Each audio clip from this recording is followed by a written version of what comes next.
Have you ever wondered what happens when heroes disagree? Not just a small argument, but a fundamental clash of ideals that splits a team, a family, right down the middle. That's the core question at the heart of Captain America: Civil War, a film that isn't just a superhero blockbuster, but a deeply personal and political thriller that changed the Marvel Cinematic Universe forever. Let's set the stage. The Avengers, our beloved protectors, have saved the world time and time again, but their victories often come at a cost. New York, Washington, D.C., Sokovia, each battle leaves a trail of destruction. The world's governments, feeling the pressure and fear from their people, decide they can no longer let these superpowered individuals operate without oversight. They propose the Sokovia Accords, a document that would put the Avengers under the control of a United Nations panel. From now on, the Avengers would only be deployed when and where this panel deems it necessary. This single piece of paper becomes the spark that ignites a firestorm. On one side, we have Tony Stark, Iron Man.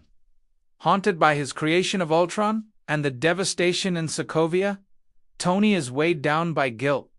He believes that accountability is the only way forward. He sees the Accords not as a leash, but as a necessary measure of control and responsibility. He's tired of making unilateral decisions that have catastrophic consequences, and he genuinely thinks that oversight will prevent future tragedies and legitimize the Avengers in the eyes of the world. For Tony, this is about redemption and protecting the world from themselves. On the other side stands Steve Rogers, Captain America, a man out of time.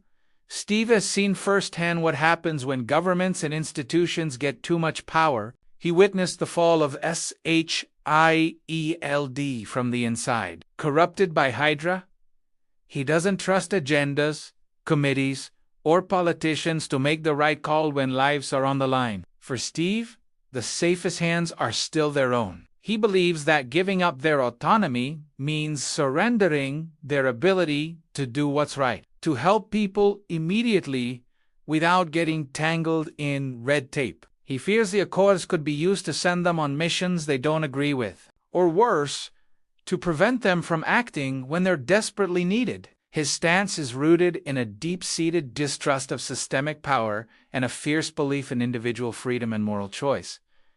And so, the battle lines are drawn: Team Iron Man versus Team Cap.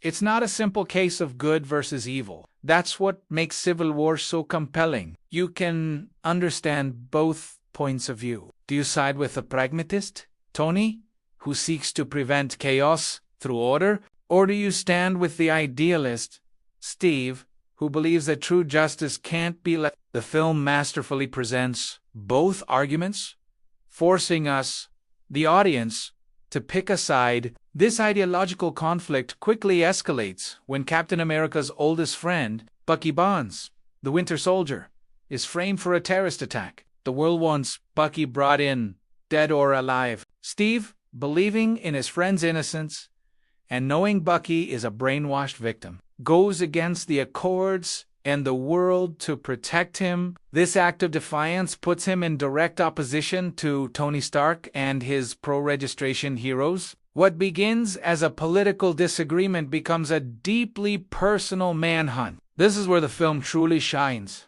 turning friend against friend. Natasha Romanoff, the Black Widow, is torn between her loyalty to Steve and her pragmatic belief in the Accords. Wanda Maximoff, the Scarlet Witch, whose accidental power display was a catalyst for the Accords, grapples with fear and control. We see Hawkeye come out of retirement to fight for Cap's cause, and Vision trying to find a logical solution to an emotional problem. And let's not forget the incredible introductions of two iconic characters. First, we meet T'Challa, the Prince of Wakanda, who becomes the Black Panther. His father is a victim of the attack Bucky is framed for, and he enters the conflict driven by a raw and personal need for vengeance. His journey is one of the most powerful arcs in the film, as he moves from pure rage to a place of wisdom and justice. Black Panther's debut is nothing short of spectacular, bringing a new level of grace, power,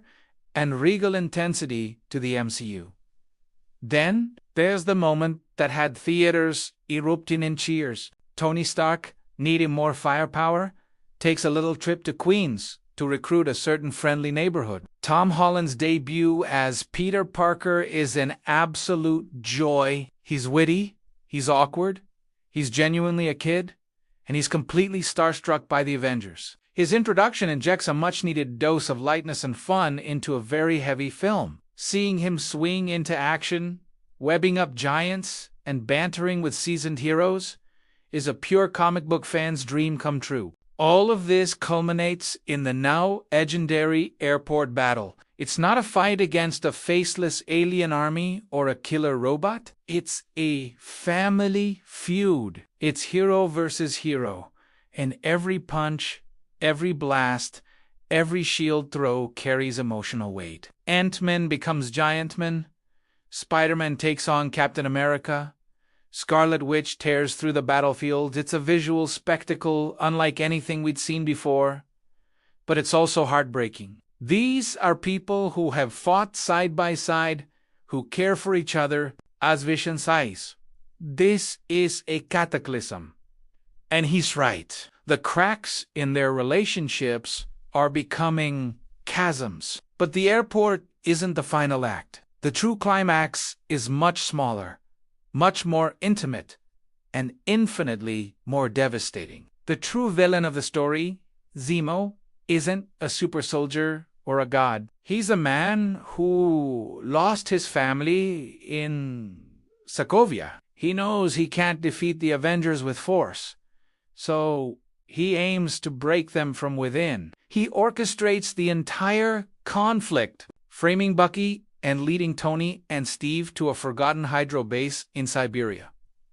There, he doesn't unleash an army. He plays a security tape from 1991, revealing the gut-wrenching truth. It was a brainwashed Winter Soldier who murdered Tony Stark's parents. The look on Tony's face as he watches his mother's final moments, realizing the man responsible is standing right next to his so-called friend who kept it a secret. It's pure agony. The ideological war becomes a brutal, personal vendetta. The final fight between Iron Man, Captain America, and the Winter Soldier isn't for the fate of the world. It's fueled by betrayal, grief, and rage.